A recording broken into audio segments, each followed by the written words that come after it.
안녕하세요. 인생 짬밥으로 조근조근 유튜브 하는 승무원쌤 김용숙입니다. 오늘은 또 조영남 씨 얘기를 해보겠습니다. 조영남 씨에게 붙어있는 꼬리표 어떻게 볼 것인가, 그런 얘기를 해보겠습니다. 제가 저의 이 유튜브 방송이, 물론 제가 말하는 것은 조근조근 말을 하지만 제 방송의 컨셉은 승무원쌤 예능으로 세상 보기. 우리 특히 어머니들, 여성들은 굉장히 연예인에 대해서 관심이 많습니다. 모이면은 연예인 얘기 많이 합니다. 남성들도 하겠지만 남성들보다 훨씬 많이 얘기합니다. 그래서 제가 예능으로 세상복이라는 그런 타이틀을 걸게 되었습니다. 예능을 그냥 재미로만 볼 것이 아니라 우리는 예능을 통해서 어떤 교훈을 받고 어떤 내용을 섭취할 것이냐, 그게 중요하게 생각되기 때문에 예능으로 세상복이라는 그런 컨셉으로 저는 방송을 하고 있습니다. 그럼 우리는 조영남 씨의 그 꼬리표, 갑질, 물론 무죄 판결이 났지만 법은 도덕의 최소한의 것만 규정해 놓기 때문에 법에서 무죄 판결을 했다고 해서 조영남 씨가 죄가 없다, 흠결이 없다, 이렇게 말할 수 없다고 생각합니다. 왜? 법은 도덕적으로 아주 최소한의 부분, 극단적인 부분만 규정해 놓기 때문에 도덕적으로 흠결이 없는 것은 아닙니다. 그렇다면 우리가 조영남 씨의 꼬리표를 어떻게 볼 것이냐, 이런 문제는 저는 굉장히 중요하다고 생각합니다. 보통 죄는 미워해도 사람은 미워하지 말라, 우린 이런 말을 굉장히 많이 씁니다.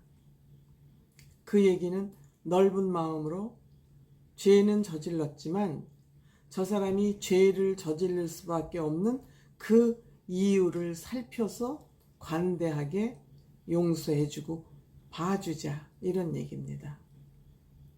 죄는 밉지만 사람은 미워하지 말자. 저는 이 얘기가 반은 맞고 반은 틀리다고 생각합니다. 왜냐?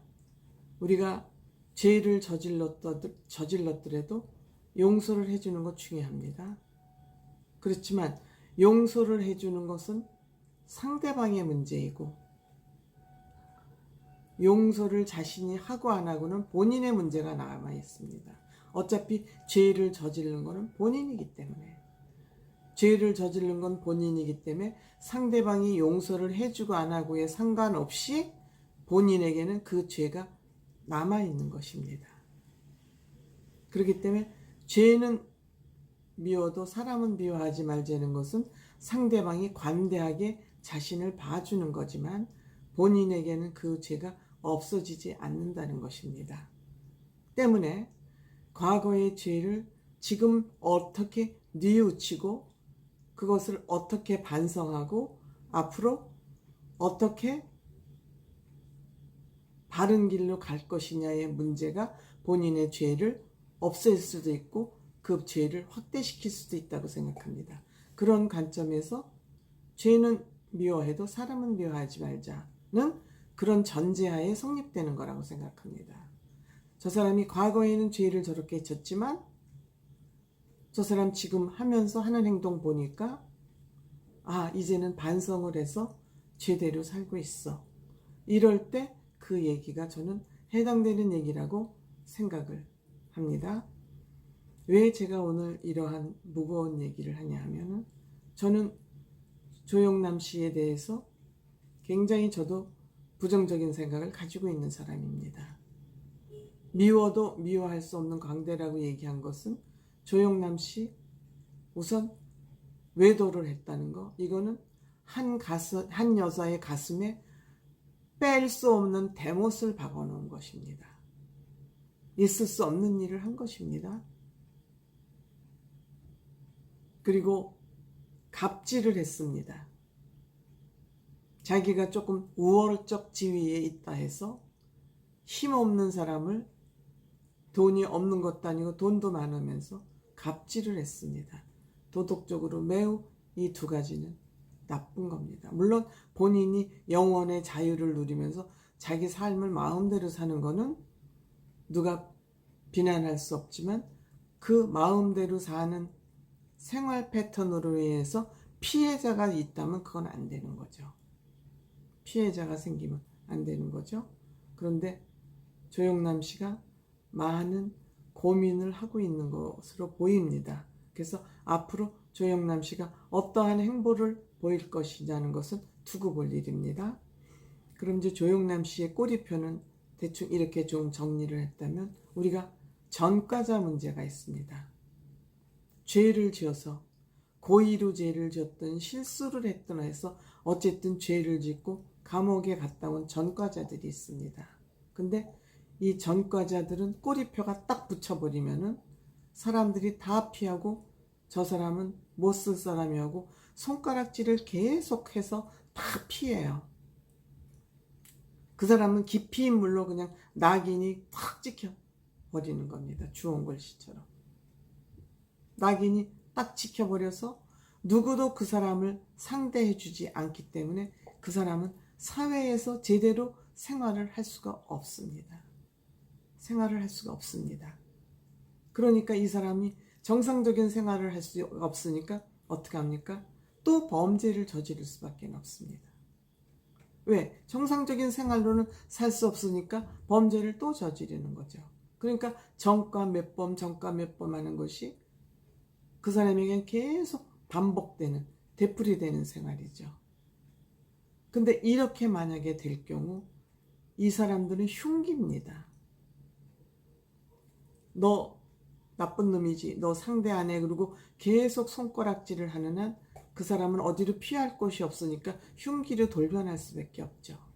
그래서 저는 이 부분에 대해서는 우리가 조금 생각을 해봐야 된다고 생각을 합니다. 전과자가 이웃에 있으면은 그냥, 이 사람들은 정이 그리운 사람이거든요. 인정받으면은 자기의 목숨도 바칠 수 있는 그런 생각을 가지고 있는 사람들이 많아요. 얼마나 힘들었어요. 그래서 앞으로는 어떻게 살려고 그래요? 내가 요만한 힘은 가지고 있는데 혹시 뭐 앞으로 살아가는데 도움이 되는 부분이 있으면 돕지 않아도 돼요. 말이라도 그렇게 해주면 이 사람들은 감동을 받아서 착한 사람으로 살아갈 수 있는 확률이 굉장히 많은 사람들이에요. 근데 우리는 전과자를 용납하지 않습니다. 사회적으로. 전과자를 용납하지 않으니까 어떻게 하냐? 죄를 짓고도 계속 죄에 안 졌다고 거짓말해요.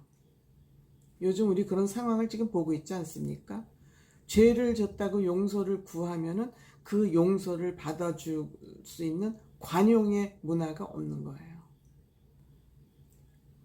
관용의 문화가 없으니까 죄를 져도 끝까지 죄를 안 졌다고 숨길 수밖에 없는 거예요. 이런 문화는 어디서 만드냐? 언론에서 만들고 있어요. 언론이 한 사람이 누가 착하다 싶으면 그 사람을 띄워가지고 영웅을 만들었다가, 이 사람이 조그만 문제라도 또 나타나면 이거를 또 그냥 핥혀가지고 폐인을 만들어요. 냄비 같은 언론이 굉장히, 저는 이러한 기능을 많이 하고 있다고 생각합니다. 전과자들이 또 잘못을 고백하면, 실수를 인정하면 그 인정한 것을 받아서 관용을 하는 게 아니라 실수하는 순간 너 나쁜 놈, 그리고 낙인을 찍고 딱지를 붙여서 상종을 안 하는 거예요. 방송에서 폐인을 만들어 버리는 거예요. 그러니까 누가 잘못을 인정하고 반성하겠습니까?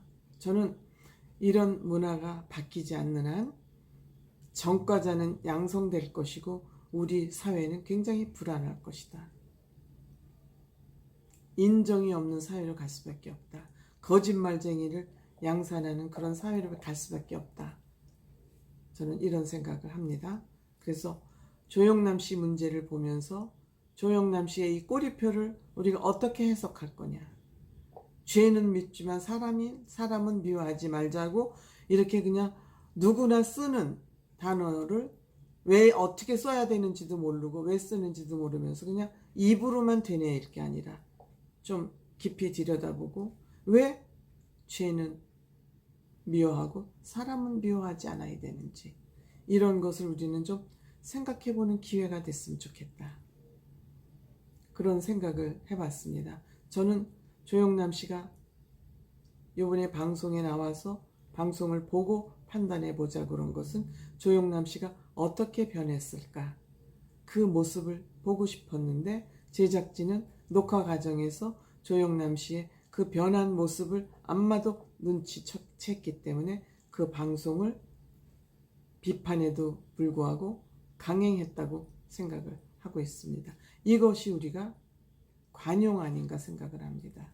무조건 그 사람의 죄를 용서하는 것이 아니라 그 사람이 앞으로 어떤 행태를 보이느냐에 따라서 지금 당장은 조영남 씨에 대해서 측은한 마음이 있지만 앞으로 조영남 씨가 어떠한 삶을 살아가냐에 따라서 그때 용서를 하고 받아들여도 저는 늦지 않다고 생각합니다.